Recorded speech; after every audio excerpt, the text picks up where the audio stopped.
प्रिय भाई बहनों, आज की रोटी की हर सदस्य व्यक्ती गेले येशू ख्रिस्तांची मधुर नावांचे सप्रेम नमस्कार. आज की दिनांक 13 जून 2025 शुक्रवार. मी तुला पाठवीन, आता चल ती मी तुला फार उकडे पाठवीन, जेणेकरून तू माझ्या लोकांना म्हणजे इस्रायलची संधी तिला मिसर देशातून बाहेर आणशील. निर्गम 3 अध्याय 10 वचन.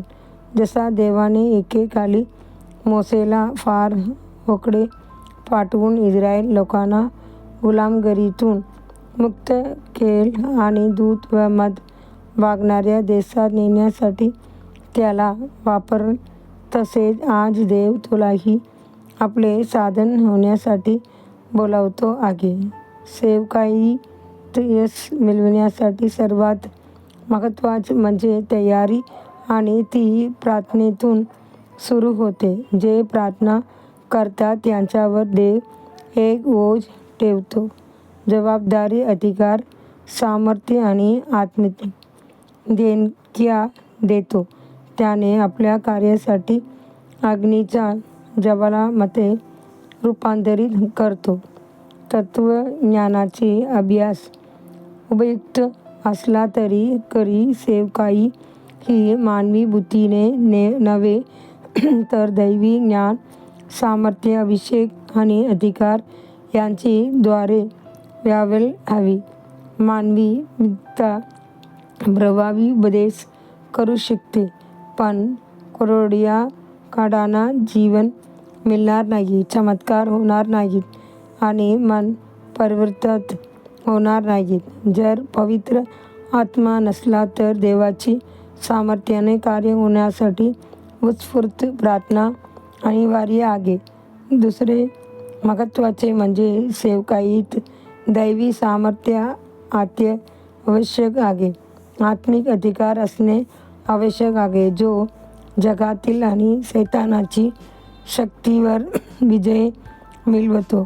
फार उकडे सैन्यबल होत, त्यामुळे त्याने इस्रायल लोकांना बंदिवान ठेवले, पण मोसेकडे अधिक सामर्थ्य होत, म्हणून तो इस्रायलला फारोच्या दावणीतून सोडवू शकला.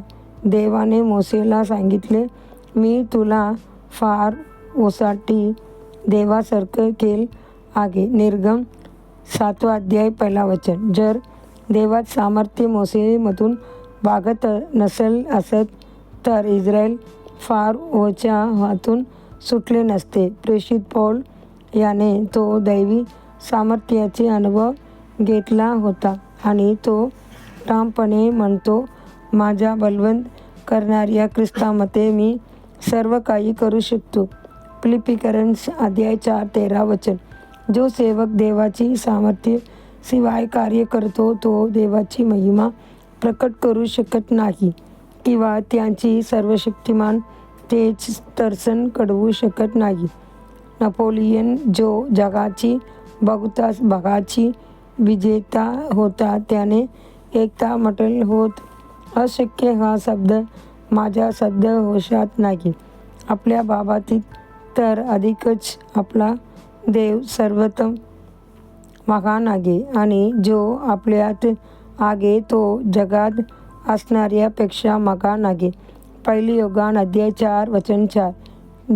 त्यांच्यासाठी काहीच अशक्य नाही. बायबल म्हणते, तो आपल्या दूतांना आपले आत्मे आणि सेवकांना अग्नीची ज्वाला बनवतो. हिब्रू 1 अध्याय 7 वचन.